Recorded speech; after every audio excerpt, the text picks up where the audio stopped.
Le parcours des œuvres majeures, un quart d'heure de célébrité. À l'avenir, chacun aura droit à un quart d'heure de célébrité. Andy Warhol, 1968. La mission du FRAC est de rendre les œuvres d'importance internationale accessibles au public les plus larges. Néanmoins, puisque le FRAC acquiert souvent des œuvres d'artistes vivants, il est parfois difficile de prévoir si cet artiste va ou non marquer l'histoire, ou si son influence sera de courte durée. En résulte le fait que la collection du FRAC comprend des artistes plus reconnus que d'autres. Le parcours des œuvres phares propose 10 artistes considérés comme particulièrement importants au regard de la communauté artistique internationale. Nombreuses de ces œuvres d'art n'ont jamais été montrées aux Pays-Bas. Ce parcours vous emmène à travers l'exposition, dans l'idée de vous présenter toute la richesse et la qualité de cette collection en un quart d'heure. Soutien-gorge de mur ajustable, par Vito Acconci, 1994. Choquant, drôle et socialement engagé, le travail de Vito Acconci intègre toujours l'espace du corps, de l'exposition, ou encore plus largement en fonction du contexte. Acconci fut célèbre pour ses œuvres liées au body art, performances dans lesquelles il explorait les limites de ce qu'un être humain est capable d'endurer. Des exemples de ces performances sont Rubbing Pills, 1969, dans laquelle Acconci se frictionne la peau jusqu'à ce qu'une blessure apparaisse, ou encore Hand and Mouth, 1970, dans laquelle il s'enfonce le poing dans la gorge jusqu'à risquer de s'étouffer. Après les performances, Acconci s'est engagé dans l'architecture, les happenings, la poésie, la photographie, les installations, les sculptures, les films et les travaux vidéo.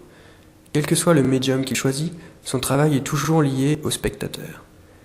Avec ses sculptures, sexuelles et des installations de la fin des années 80 et du début des années 90, il explore nos fantasmes personnels.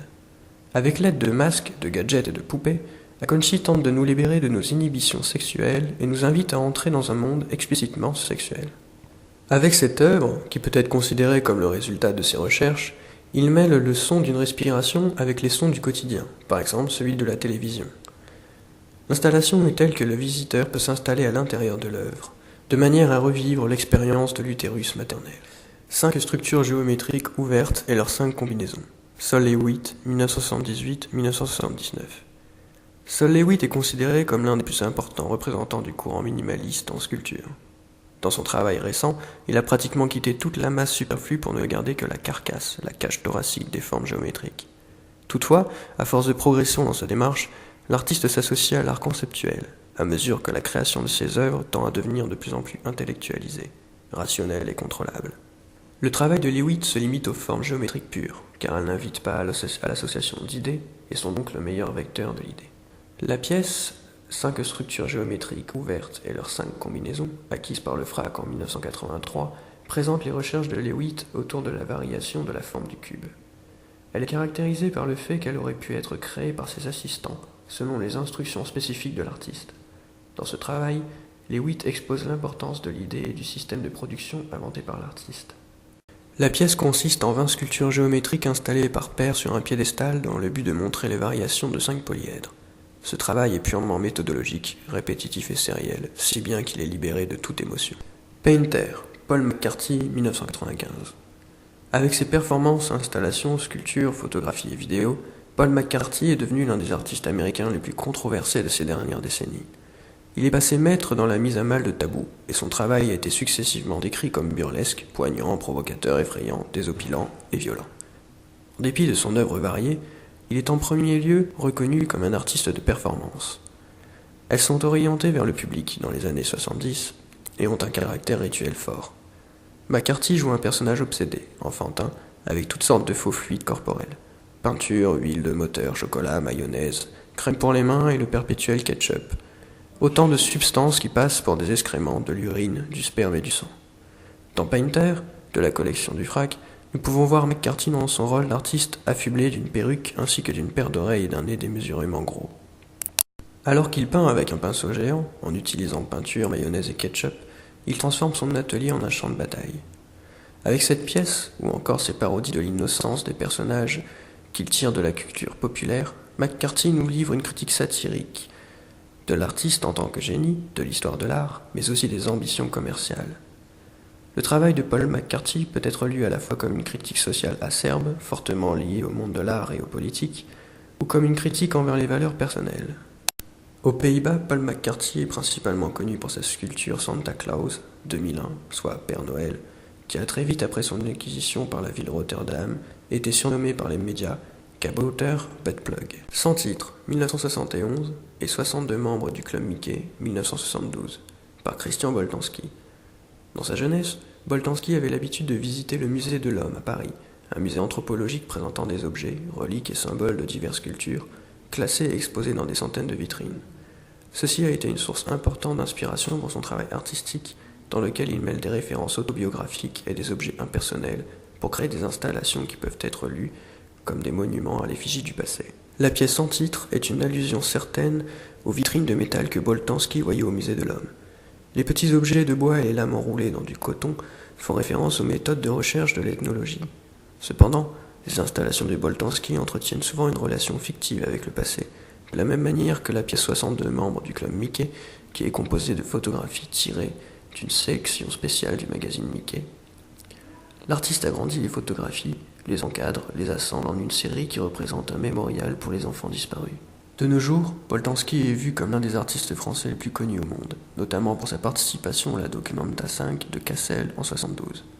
Avec ses installations où se mêlent vraies et fausses mémoires, ses portraits dressés en monument et réalisés avec des matériaux simples ou présentés avec des éclairages pauvres, son travail a acquis le statut d'un véritable memento mori.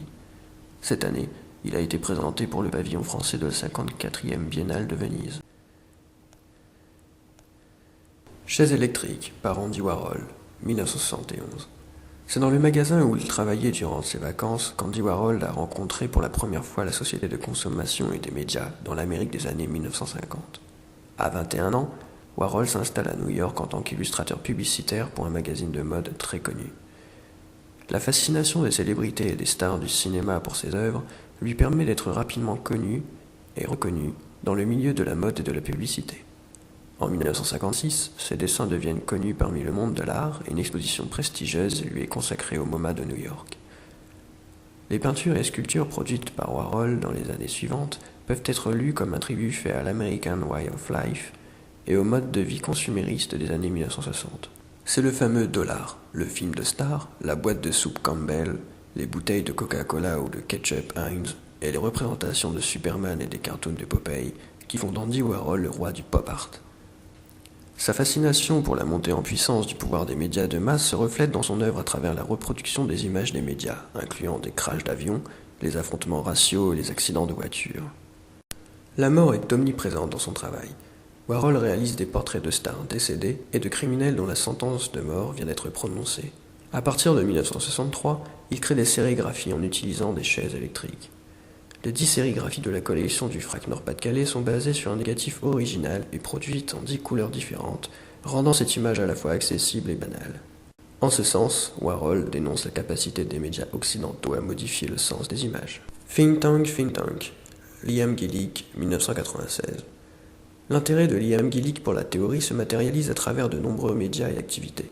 En plus de la production de sculptures, installations, films, design, graphiques et musique, il est également actif en tant qu'écrivain, critique d'art et commissaire d'exposition. L'approche de Gillick est profondément ancrée dans le langage et s'interroge souvent sur les relations changeantes entre idéologie et réalité. Gillick est intéressé par les diverses formes d'organisation sociale et examine comment le système social, politique et économique laisse ses traces dans notre monde. Dans ses œuvres, il mêle différents champs du savoir. La science, l'industrie, l'urbanisation, la politique ou encore l'histoire. Il invite également le visiteur à participer à ces processus de pensée. La pièce de la collection du FRAC, Think Tank, 1996, illustre cette intention fondamentale de communiquer avec le public. Les 2 volumes rouges, orange, sont des think tanks, des lieux fermés dédiés à la réflexion sur notre monde socio-politico-économique. Ils sont la métaphore d'un monde qui privilégie l'efficacité, la mobilité, le management et la multifonctionnalité. Liam Gillick a été nominé pour le Turner Prize en 2002, ainsi qu'au Vincent Award du Stedelijk Museum d'Amsterdam en 2008. Il a également représenté l'Allemagne lors de la 53e Biennale de Venise en 2000. Opus 15 par Lawrence Weiner, 1968. Dans les années 70, l'art s'est éloigné des cultures collectives, de la production urbaine de masse, pour s'intéresser à des thèmes plus philosophiques et thérapeutiques. Une des principales orientations de l'art dans les années 70, en plus du rejet des règles esthétiques et stylistiques, est la conviction que le processus de création de l'œuvre équivaut, voire prime, à sa réalisation effective. Néanmoins, l'art conceptuel rencontre un problème. L'idée de l'artiste a toujours besoin d'être traduite en une forme physique pour être communicable à un public. L'artiste Lawrence Weiner propose alors que l'artiste puisse réaliser lui-même l'œuvre, ou laisser ce soin à un autre. Il peut également décider de ne pas produire l'œuvre. D'après sa propre citation, l'artiste peut construire la pièce peut être fabriquée, la pièce n'a pas besoin d'être fabriquée. Au début de sa carrière, Weiner réalisait encore des peintures d'après commande, mais sitôt que sa carrière s'est développée, l'artiste s'est recentré sur la collecte de déclarations et la réalisation de croquis d'œuvres sans aller jusqu'à leur réalisation.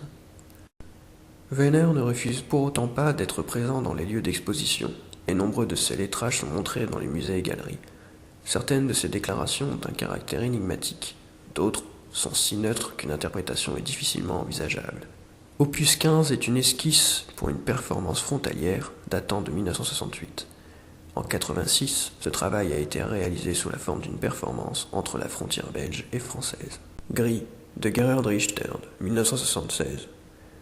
L'œuvre de l'artiste allemand Gerhard Richter peut être légitimement qualifiée de versatile. Elle montre une évolution depuis l'hyperréalisme à la peinture fondamentale, en passant par le néo-expressionnisme.